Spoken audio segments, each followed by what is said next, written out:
जय जोहर, नमस्कार दोस्तों, जय भीम। मैं आज यहाँ पे पहुँचा हूँ भोपाल में। यहाँ पे आरक्षण के समर्थन में बहुत बड़ी सभा आयोजित हुई है। तो यहाँ पर SC ST OBC सभी समाज के लोग यहाँ पर आए हैं। तो हमारे साथ है OBC समाज के OBC महासभा के एक नेता जी, राष्ट्रीय कोर कमेटी के नेता जी महेंद्र सिंह लोधी जी। तो मैं लोधी जी आपसे पूछना चाहता हूँ कि यह करनी सेना का जवाब देने के लिए या राजनीतिक 2023 का जो मिशन है, राजनीतिक एजेंडे के तहत ये सभा है, या करनी सेना को जवाब दिया? करनी सेना, देखो मैं एक चीज बता दूं, करनी सेना मतलब राजपूतों की सेना, ठीक है। राजपूत मध्य प्रदेश में 1.5% भी नहीं है। क्या जवाब देना है यार? नहीं, उन्होंने आरक्षण खत्म कर। अरे देखो, उन्होंने कुछ भी कहा, वो तो क्या है, ब्राह्मणों की सह में कर रहे थे। उनको पता ही नहीं था कि हमारा नुकसान क्या होने वाला है। अरे ये पहले तो ये बता दें करनी सेना वाले लोग कि उनको EWS में कितना आरक्षण मिलता है। आधा 10 में से आधा % भी राजपूत समाज को नहीं मिल रहा है, जबकि OBC समाज को BP सिंह ने मंडल कमीशन लागू किया। इनको पता नहीं है, इनको पता ही नहीं चला कि हमारे लोग क्या कर रहे हैं। अब अगर अर्जुन सिंह जो है उन्होंने शिक्षा में सबसे आरक्षण दिया OBC को, इनको मालूम नहीं है। नरोत्तम मिश्रा ने बोल दिया कर दो, हम तुम्हारा सपोर्ट कर देंगे, और फिर उनको मिठाई भी खिला दी, क्योंकि उन्होंने कहा कि SC ST खत्म कर देंगे। तो मिठाई खिला रहे हैं, तो हम लोग मिठाई खिलाएंगे कब नरोत्तम मिश्रा हारेगा?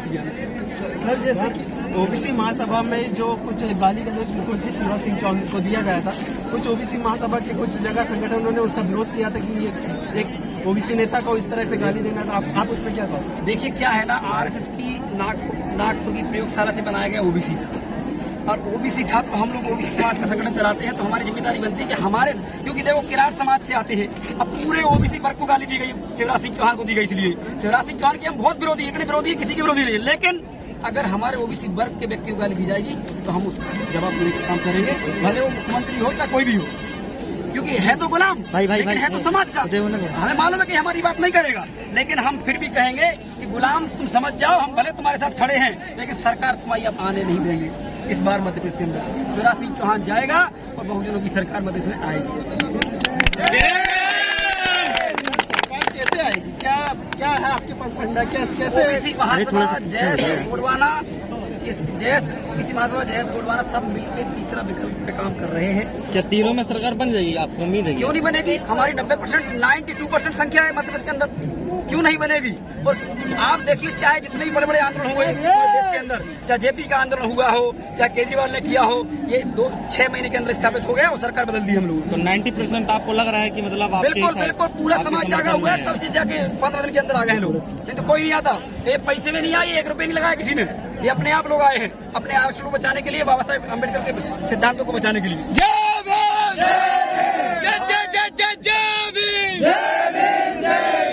हमारे साथ युवा नेत्री साधना हुई के जी, तो उनसे पूछना चाहेंगे क्या संविधान खतरे में है? आपको लगता है संविधान खतरे में? संविधान तो खतरे में है, मुझे तो लगता है खतरे में है, क्योंकि जो सत्ताधारी लोग हैं ना, सबसे ज्यादा संविधान का वही लोग सही उपयोग नहीं करते, उसका दुरुपयोग करते हैं, लोगों को गुमराह करते हैं। कैसे करते हैं? जैसे अभी सर ने बताया, बागेश्वर धाम जैसे लोगों की वजह से वो लोगों को गुमराह करने का काम कर रहे हैं। तो मतलब कहीं ना कहीं हमारा संविधान खतरे में है, क्योंकि वो संविधान से दूर ले जा रहे हैं, उनको अंधविश्वास में डाल रहे हैं। तो इस तरीके से हमारा संविधान खतरे में। लेकिन हमारा जो आज एकता दिखाई दे रही है, तो हमें संविधान को बचाना है और संविधान में मिले हमारे अधिकारियों को भी हमें बचाना है। आपने बागेश्वर की सुन लो, परंतु सब लोग रिकॉर्ड कर दो। अगर बागेश्वर के में दम है तो वो बॉर्डर पे जो चाइना है ना, वहाँ पे अपने फूक मारना शुरू कर दे। हम अपनी सेना उठाई को बेकार परेशान कर रहे हैं, धूप में, ठंड में, क्यों? हिमालय पे और जितने भी चाइना में और पाकिस्तान में बड़े बड़े हथियार रखे हैं, उसके सारे सॉफ्टवेयर हैक कर दिए, ठीक है? तो फिर हम इसको बहुत पूजना शुरू कर देंगे, क्योंकि हमारे जो लोग बेकार में लड़ रहे हैं, मर रहे हैं, उनको हम बुला लेंगे घर पे। ये पाखंडी है। ये बता दे, बागेश्वर धाम के लोग तो कहते नहीं है कि वो हमला हुआ अंधविश्वास है। RDS कहाँ से आया था? ये बता देना, इतने बड़े जानी है तो चालाक चतुर है, ये माइंड रीडर है। ये आपको मैं बता दे रहा हूँ, यहाँ भी कई लोग जान जाएंगे कि महेंद्र सिंह क्या बोलने वाला है। होता कि नहीं होता?